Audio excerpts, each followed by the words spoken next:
Nĩ kumana na kĩagago gĩa kĩũteti kĩrĩa gĩkoretwo gĩgĩthiĩ na mbere kĩrĩa gĩtigĩte onjoria honge-inĩ itiganĩte mathiĩ hathara nene, rũhonge rwa ũkui onaruo rũgĩtara hathara.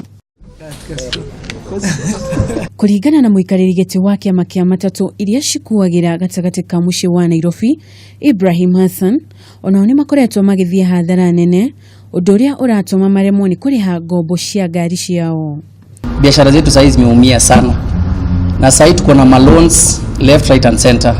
So tukisema election ipelekwe tarehe nyingine, sio tarehe 26, will be so much affected. Hamwe na ũguo, nĩ morĩtie thirikari ĩtigĩrĩre gũtirĩ indo cia mũingĩ igũthũkangio hĩndĩ ĩrĩa kũrĩ na mĩrũrũngano ya kĩũteti. There's no business. People are not flowing like usual because they are fearing to come to Nairobi. Wherever there is demonstrations, our buses are being stoned. That's also a loss to us. The banks are still waiting for us at the end of the month to pay the loan. And we are praying to the authority and also the banks, because they have that information that that is what is happening, that the loser is the investor of matatu.